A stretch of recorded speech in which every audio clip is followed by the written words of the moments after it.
Oh man. So where is the bottom for silver spot price? Okay, so in today's video, I'm going to take you guys along with me down to my local coin store. I'm going to talk to Phil.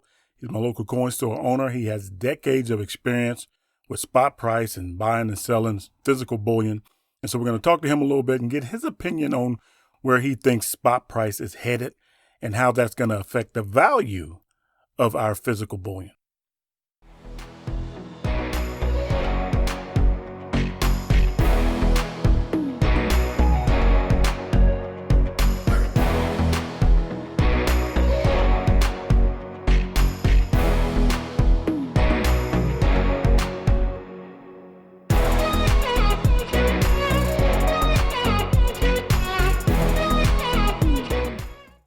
Hi everyone, Silver Joker here.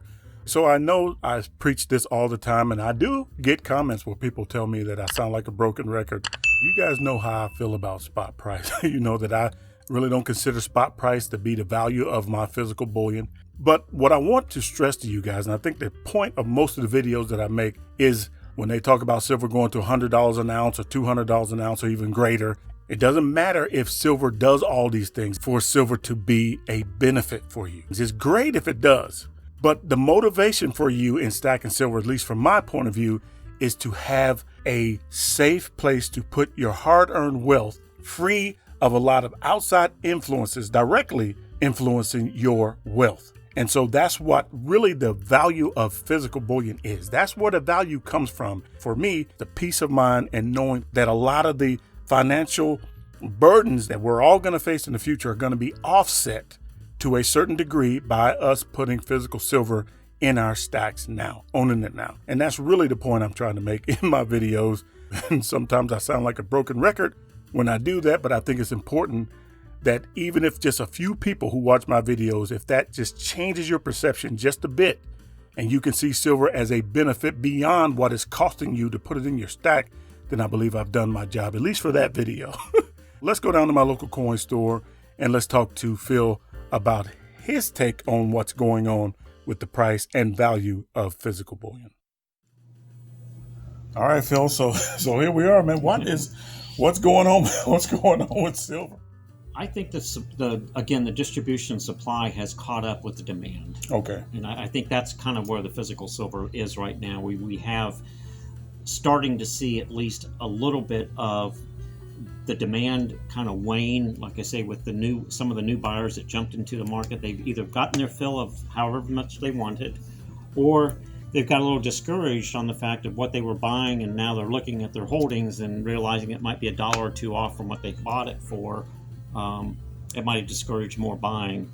But in general, I think what's happened is we have a supply and demand issue, and I believe the supply and demand are coming closer together. And I think that's one of the reasons we're seeing a lot of silver now being, at least here, starting to accumulate where we have a little bit more in volume to meet the needs of people that want to buy in higher volumes. Well, you have plenty here, so. I mean, again, we only have a small, view of the world from this counter. So it may or may not be the case, but at least from what we're seeing, the supply coming in is now able to meet some of the demand that we're seeing in it. And I believe that's what's driving the premiums on it also. So to speak on the premiums, I think we might start seeing premiums fall a little bit on silver also in terms of the supply and demand issues. Well, that would be a good thing. Yeah. A little more ounces in my stack. I still believe it's a fair market. Again, there's a supply and demand for everything in terms of collectibles. So, when you have a higher demand than supplies, the prices will go up.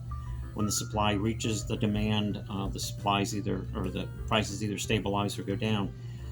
I don't believe there's one factor that you can point to that is big enough to really affect the price of silver in general. It would have to be a combination of multiple things working together. And if that's the case, then it's probably extremely complicated in terms of who's maneuvering what. But I believe it's more of a supply and demand issue. I believe it's a generalization in terms of saying that prices will go up when the demand goes up and supplies are lower, like we just saw or what we've gone through. Our regular routine buyers are still buying silver on a fairly good basis in terms of the quantity that they're purchasing. Um, they really rain or shine in terms of the pricing up or down they buy, and that's the idea of accumulating silver, is to continue to buy regardless. Right. You have a set amount that you want to buy, or you have a set dollar amount you want to spend, and you do that consistently, and over the years, that's where the accumulation occurs. I mean, that's where you start getting massive amounts of silver if you're diligent about buying on a regular basis. Okay, so speaking of 90% silver, have you seen, because I know there's been some issues with that being a little bit less available Yes. than it has been. Have you seen any change in that? That has still remained, for us at least, harder to find. And again, I believe it's because the price point of 90% is a little less than what you would find in 999 or refined silver. And you can buy smaller amounts of silver. So a lot of the new buyers that were coming in that maybe only had $20 or $30 to spend on silver, they were able to pick through the 90% and find enough to spend their $20 or $30 on, versus maybe not being able to buy, a bar of silver or a 5-ounce bar of silver. They were able to buy smaller amounts of silver. So I believe we're still back to the idea that there's probably a higher demand right now for 90% than the market is able to fill. Sure. Now, keep in mind, too, that there's no new silver hitting the market in 90%. Right. So that all has to be kind of come in from existing supply. So you have to have people letting go of it to meet the demand again. So that's not really under anyone's control. It really depends on the sellers. The sellers have to come in with 90%. And we're still buying 90%, but I still believe the demand for 90% is outpacing what sellers are actually bringing us. So where do you see this going? Do you see this this trend, this downward trend, coming to an end anytime soon, or do you think this is something that we have to get used to for a minute? No, I believe it's going to come to probably an abrupt end, and I think we're again going to see it start to kind of stair step its way back up to the mid 20s, high 20s, and probably I think it's going to be most comfortable in the high 20s to low 30s at some point. All the economic issues that are facing not just this country but the world, worldwide, because again, silver is a worldwide commodity. So keep in mind that it's not just what's going on in our country; it's really what goes on in the rest of the world in terms of the demand for silver and gold. So we have probably a long way to go in terms of where silver can head upwards. I believe that we will probably see it slow down in terms of it losing, in terms of spot price, and start stair stepping its way back up. All right. Well, that sounds good to me. And you've been doing this for a while, so I'm going to listen to that. Well, there's a lot of uncertainty in the market still. There is, but it always cycles, and you can be safe in saying it's going to cycle, because it will cycle. It'll go down, it'll go up, it'll go down, it'll go up, and you're kind of safe. It's a safe bet to say it will.